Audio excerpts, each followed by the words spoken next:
মধুর চেয়েও আছে মধুর, সেই আমার দেশের মাটি। আমার দেশের পথের ধুলা খাঁটি সোনার চাইতে খাঁটি। চন্দনেরই গন্ধে ভরা, শীতল করা ক্লান্তি হরা। যেখানে তার অঙ্গ রাখি, সেখানটিতেই শীতল পাটি। শিওরে তার সূর্য এসে সোনার কাঠি ছোঁয়ায় হেসে। নিদমহলের জ্যোৎস্না নীতি বুলায় পায়ে রূপার কাঠি। নাগের বাঘের পাহারাতে হচ্ছে বদল দিনে রাতে। পাহাড় তারে আড়াল করে সাগর সে তার ধোয়ায় পাটি। মৌল ফুলের মাল্য মাথায়, লীলা কমল গন্ধে মাতায়। পায়জোড়ে তার লবঙ্গ ফুল, অঙ্গে বকুল আর্দ্রপাটি। নারিকেলের গোপন কোষে অন্ন পানি যোগায় গোষে। কোল ভরা তার কনক ধানে, আটটি শীষে বাঁধা আটি। সে যে গো নীল পদ্ম আখি, সেই তোরে নীল কণ্ঠ পাখি। মুক্তি সুখের বার্তা আনে, ঘুচায় প্রাণের কান্নাকাটি। হাই, আমি কফি। কেমন আছো বন্ধুরা? উইথ এসএস ম্যাম চ্যানেলে তোমাদের স্বাগত জানাই। এতক্ষণ পিকু তোমাদের বাংলা পাঠ্য বই পাতাবাহারের অষ্টম অধ্যায়ের কবি সত্যেন্দ্রনাথ দত্তের লেখা কবিতা দেশের মাটি আবৃত্তি করে শোনালো। এখন আমরা এসএস ম্যামের কাছে থেকে হাতে কলমে সমস্ত প্রশ্নের উত্তরগুলো জেনে নেব। চলো তবে যাওয়া যাক। কবি পরিচিতি সত্যেন্দ্রনাথ দত্ত। 1882 সালে জন্ম, 1922 সালে পরলোক গমন করেন। বিংশ শতাব্দীর প্রথমার্ধের অন্যতম জনপ্রিয় কবি, ছন্দের জাদুকর নামে বিখ্যাত। উল্লেখযোগ্য কবিতার বই সবিতা, সন্ধিক্ষণ, বেণু ও বীণা, হোমশিখা, ফুলের ফসল, কুহু ও কেকা, তুলির লিখন, অভ্র আবির প্রভৃতি। নাটক, উপন্যাস, প্রবন্ধের বই লিখেছেন, অনুবাদও করেছেন বহু কবির অজস্র কবিতা। সংস্কৃত, ইংরেজি ও অন্যান্য কোনো কোনো বিদেশি ভাষায় ছন্দ বাংলা প্রতিষ্ঠা করার চেষ্টা করেছেন। বাংলাদেশের জীবন এবং গ্রাম আর প্রকৃতির নিবিড় পরিচয় তার কবিতার জগৎকে গড়ে তুলেছে। শব্দার্থ: শীতল মানে ঠান্ডা, নাগ মানে সাপ, ক্লান্তি হরা মানে যা ক্লান্তি দূর করে, মাল্য মানে মালা, খাঁটি মানে বিশুদ্ধ, কমল মানে পদ্মফুল, অঙ্গ মানে শরীর, পায়জোড় মানে নূপুর, শিয়র মানে মাথা, কনক মানে সোনা, নিদমহল মানে ঘুমের প্রাসাদ, অন্ন পানি মানে খাবার ও জল, এক কথায় খাদ্য, নীতি মানে নিত্য, রোজ, বার্তা মানে খবর। একের দাগের প্রশ্নটি, নিচের প্রশ্নগুলোর দু এক কথায় উত্তর দাও। 1 তোমার দেশ কোনটি? উত্তর লিখবে আমার দেশ ভারতবর্ষ। 2 সেই দেশটি কেমন? উত্তর লিখবে আমার দেশ মধুর চাইতেও মধুর। 3 দেশে থাকতে কবির কেমন লাগে? উত্তর লিখবে দেশে থাকতে কবির ভীষণ ভালো লাগে।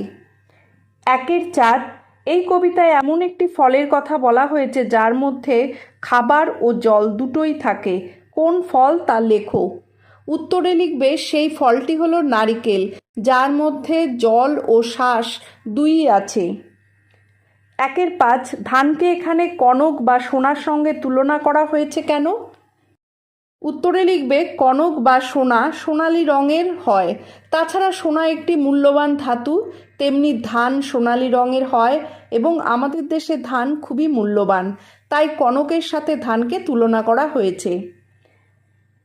6 কবিতায় কবি কোন পাহাড়ের কথা বলতে চেয়েছেন যা আমাদের দেশকে সুরক্ষিত রাখে? উত্তরে লিখবে কবি এখানে হিমালয় পর্বতমালার কথা বলতে চেয়েছেন যা আমাদের দেশকে সুরক্ষিত রাখে। 2 দাগের প্রশ্নটি হলো কবিতাটি কার লেখা? উত্তরে লিখবে কবিতাটি ছন্দের জাদুকর সত্যেন্দ্রনাথ দত্তের লেখা। এই কবির লেখা বাংলাদেশ আর কবি দ্বিজেন্দ্রলাল রায়ের লেখা সকল দেশের সেরা কবিতা দুটো শিক্ষকের কাছে থেকে শুনে নাও। বাংলাদেশ, সত্যেন্দ্রনাথ দত্ত। কোন দেশেতে তরুলতা সকল দেশের চাইতে শ্যামল, কোন দেশেতে চলতে গেলেই দলতে হয় রে দুর্বা কোমল, কোথায় ফলে সোনার ফসল, সোনার কমল ফোটে রে, সেই আমাদের বাংলাদেশ, আমাদেরই বাংলা রে, কোথায় ডাকে দোয়েল শ্যামা ফিঙে নাচে গাছে গাছে, কোথায় জলে মরাল চলে, মরালই তার পাছে পাছে। বাবুই কোথা বাসা বনে, চাতক বাড়ি যাচে রে। সে আমাদের বাংলাদেশ, আমাদেরই বাংলারে। আরেকটি কবিতা হলো সকল দেশের সেরা, দ্বিজেন্দ্রলাল রায়। ধনধান্য পুষ্প ভরা আমাদের এই বসুন্ধরা, তাহার মাঝে আছে দেশ এক সকল দেশের সেরা। ও সে স্বপ্ন দিয়ে তৈরি সে দেশ, স্মৃতি দিয়ে ঘেরা, এমন দেশটি কোথাও খুঁজে পাবে না কো তুমি। সকল দেশের রানী সেজে আমার জন্মভূমি, সে যে আমার জন্মভূমি, সে যে আমার জন্মভূমি। চন্দ্র সূর্য গ্রহ তারা, কোথায় উজান এমন ধারা, কোথায় এমন খেলে তড়িৎ এমন কালো মেঘে। ও তার পাখির ডাকে ঘুমিয়ে পড়ে, পাখির ডাকে জেগে। এমন দেশটি কোথাও খুঁজে পাবে না কো তুমি। সকল দেশের রানী সেজে আমার জন্মভূমি, সে যে আমার জন্মভূমি, সে যে আমার জন্মভূমি। এত স্নিগ্ধ নদী তাহার, কোথায় এমন ধূম্র পাহাড়, কোথায় এমন হরিৎ ক্ষেত্র আকাশ তলে মেশে। এমন ধানের উপর ঢেউ খেলে যায় বাতাস তাহার দেশে। এমন দেশটি কোথাও খুঁজে পাবে না কো তুমি। সকল দেশের রানী সেজে আমার জন্মভূমি, সে যে আমার জন্মভূমি, সে যে আমার জন্মভূমি। পুষ্পে পুষ্পে ভরা সাখী, কুঞ্জে কুঞ্জে গাহে পাখি, গুঞ্জরিয়া আসে ওলি পুঞ্জে পুঞ্জে ধেয়ে। তারা ফুলের উপর ঘুমিয়ে পড়ে ফুলের মধু খেয়ে। এমন দেশটি কোথাও খুঁজে পাবে না কো তুমি। সকল দেশের রানী সেজে আমার জন্মভূমি, সে যে আমার জন্মভূমি, সে যে আমার জন্মভূমি। ভাইয়ের মায়ের এত স্নেহ, কোথায় গেলে পাবে কেহ। ওমা তোমার চরণ দুটি বুকে আমার ধরি, আমার এই দেশেতে জন্ম যেন এই দেশেতেই মরি। এমন দেশটি কোথাও খুঁজে পাবে না কো তুমি। সকল দেশের রানী সেজে আমার জন্মভূমি, সে যে আমার জন্মভূমি, সে যে আমার জন্মভূমি। তিনের দাগের প্রশ্নটি হলো ঠিক শব্দটির উপরে টিক চিহ্ন বসাও। তিনের এক, মাথায় সূর্য এসে সোনার কাঠি ছোঁয়ায়, এখানে সোনার ওপরে দাগ দেবে। তিনের দুই, পাহাড় সে তার ধোয়ায় পাটি, পাহাড় হবে এখানে। তিনের তিন, দেশের কোল ভরে আছে কনক ধান, এখানে কনক হবে উত্তর। আর গন্ধে মাতায় লীলা কমল, এখানে লীলা হবে উত্তর। চারের দাগের প্রশ্নটি হলো নিচে কতগুলো পংক্তি দেওয়া হলো যেগুলো পদ্যে লেখা, এগুলোকে গদ্য ভাষায় লেখো। চারের এক, পাহাড় তারে আড়াল করে সাগর সে তার ধোয়ায় পাটি। চারের একের উত্তরটি হবে পাহাড় আড়াল করে তাকে, সাগর তার পা ধোয়ায়। চারের দুই, আমার দেশের পথের ধুলা খাঁটি সোনার চাইতে খাঁটি। উত্তর লিখবে আমার দেশের পথের ধুলো সোনার চাইতেও খাঁটি। চারের তিন, সে যে গো নীলপদ্ম আখি, সেই তোরে নীলকণ্ঠ পাখি। এখানে উত্তরে লিখবে নীলকণ্ঠ পাখির চোখ নীল পদ্মের মতো।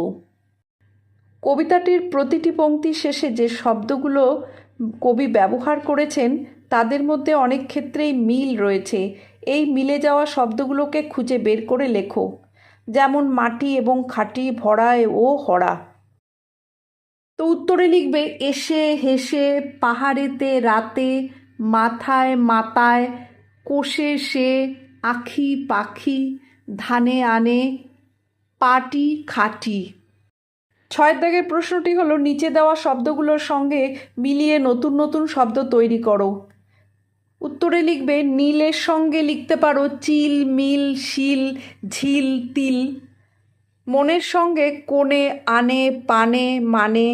যায় সাথে খায়, নায়, পায়, চায়, ঠায়। সোনার সাথে নোনা, ছানা, কোনা, দানা। পানির সাথে চিনি আনি টানি কিনি। 7 দাগের প্রশ্নটি হলো শব্দযুগলের অর্থ পার্থক্য দেখাও। ধোঁয়া, একটা ধোঁয়া মানে পরিষ্কার করা, আরেকটা ধোঁয়া হলো ধূম। পাটি, পাটি, একটা পাটি মানে হলো মাদুর, আর পাটি হলো পাখানি। খাঁটি, খাঁটি, একটা খাঁটি মানে হলো পরিশ্রম করি, আর একটা খাঁটি হলো ভেজালহীন। 8 দাগের প্রশ্নটি হলো যুক্তাক্ষর রয়েছে এমন 5টি শব্দ কবিতাটি থেকে খুঁজে নিয়ে লেখো। উত্তরে লিখবে গন্ধ, ক্লান্তি, জ্যোৎস্না, লবঙ্গ, পদ্ম। 9 দাগের প্রশ্নটি কে কোন কাজটি করে লেখো। সূর্য, সূর্য আলো ও তাপ দেয়। পাহাড়, পাহাড় নদীর উৎপত্তিস্থল ও দেশকে রক্ষা করে। সাগর, সামুদ্রিক প্রাণীদের বাসস্থান। নাগ, পোকামাকড় ব্যাঙ খেয়ে ফসল বাঁচায়। নীলকণ্ঠ পাখি বিভিন্ন পোকামাকড় খেয়ে জীবনচক্র বাঁচায়। বাঘ, বনের রক্ষাকর্তা। 10 দাগের প্রশ্নটি নিজের ভাষায় নিচের প্রশ্নগুলোর উত্তর লেখো। 10 কবিতাটিতে দেশের রূপ বর্ণনায় কবি কোন কোন ফুলের নাম করেছেন। উত্তরে লিখবে মৌল ফুল, লবঙ্গ ফুল, বকুল, দোপাটি, নীলপদ্ম ফুলের নাম করেছেন। 10-2 সেই সব ফুল দেশকে কিভাবে সাজিয়েছে। উত্তরে লিখবে দেশকে কবি দেশমাতা হিসেবে দেখেছেন। দেশমাতার মাথায় মৌল ফুলের মালা আছে, পায়ে লবঙ্গ ফুলের নূপুর, সারা অঙ্গ বকুল ও দোপাটি দিয়ে সাজানো, আর ভারতমাতার চোখ যেন নীল পদ্মের মতো। 10-3 দেশের প্রতি তোমার অনুভূতির কথা 4-5টি বাক্যে লেখো। উত্তরে লিখবে আমাদের দেশ ভারতবর্ষ। এই দেশে জন্মগ্রহণ করে আমি নিজেকে ধন্য মনে করি। দেশের জন্য আমি গর্বিত। এই দেশ সুজলা সুফলা। অনেক মহামানব জন্মগ্রহণ করেছেন এই দেশে। দেশের কোনো শুভ কাজে অংশগ্রহণ নিতে পারলে নিজেকে ধন্য মনে হয়। আজ তাহলে এখানেই শেষ করছি। টাটা।